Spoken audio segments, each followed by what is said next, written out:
From timber and flax and rushes, the Maoris and later the first settlers in New Zealand built simple shelters.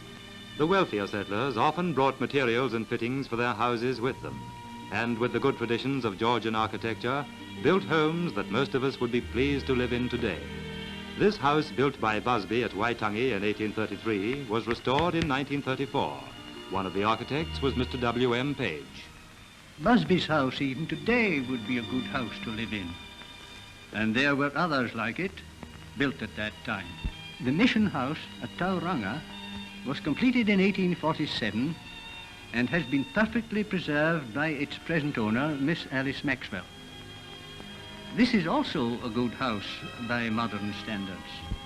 Unfortunately, these fine houses were ideals that few could achieve. Most families could not build anything more than simple huts of raupo or timber or sods, or, in some cases, clay. These clay huts were very successful. Some are still lived in today.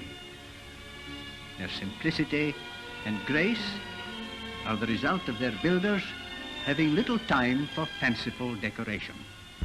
Then, slowly, New Zealand began to prosper. As some settlers made money, so they wished to have larger homes. In some cases, they wanted people to know how much better off they were than their fellows. So they built large, pretentious houses that were often made to resemble something they were not. Houses were small imitations of castles and Eastern temples. Poorer people followed the trend and put false fronts on their houses to make them look bigger. Wood was made to look like stone, and cut-out wooden scrolls and ironwork were added for no real purpose except to make the house look more elaborate. We still have many examples of what houses looked like at the turn of the century. Inside, they had narrow, dark passages, and the best room and the drawing room faced the street, even if there was no sun on that side of the street at all. It was more important to be conventional than to be comfortable.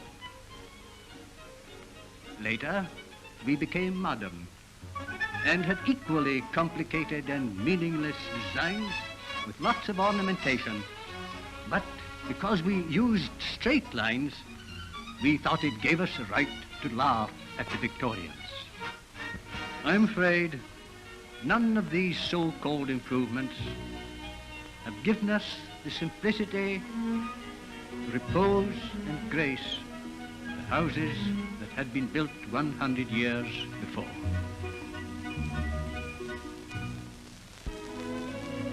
But some people did have good homes.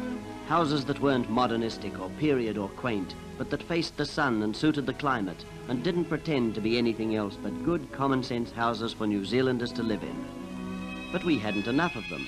We hadn't enough of any sort of house, even the old uncomfortable ones. We had people crowded up in old out-of-date houses in busy streets. A nation's prosperity isn't measured in exports and show and false fronts. It's in the way people live and in how much sun they get, where the kids grow up and in how the sanitation works.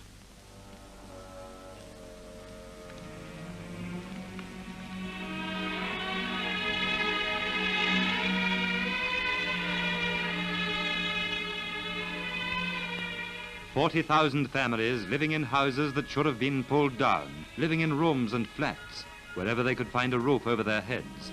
Sometimes several families in one house. 40,000 families in 1935.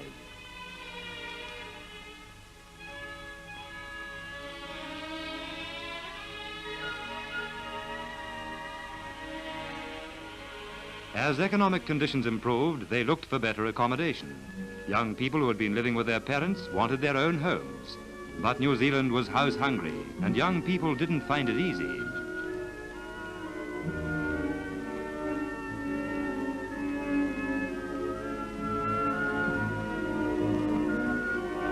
To build a house would cost, say, £1,600.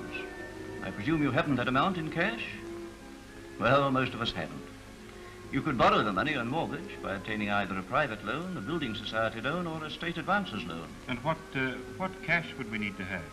Well, for what you want, you could manage on, say, £200. £200, but we haven't got that much money. We've only about £100. And with the baby coming, there'll be all I don't kinds see of... how you could manage with less. You'd have to buy a section. But with the baby, we'll have to have some way to live. It's very difficult, isn't it? I don't know. You might find a builder who has built a house on spec. They sometimes build 4 or 5 at a time. He might sell you one on a small deposit. I really can't suggest anything else.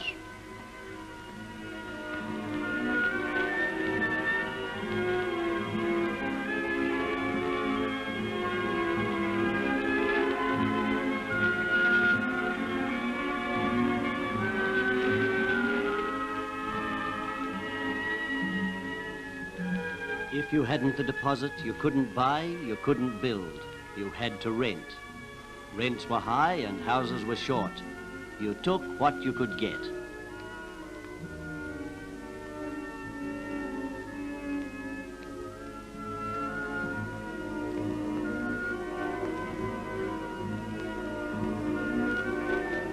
One room's no place for a baby, but it's a roof, isn't it?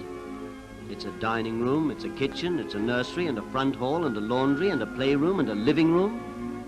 It's a room.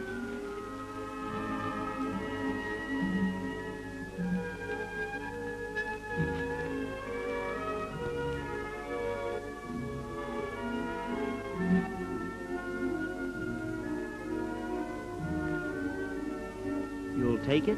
Yes, you'll take anything when you're house hungry.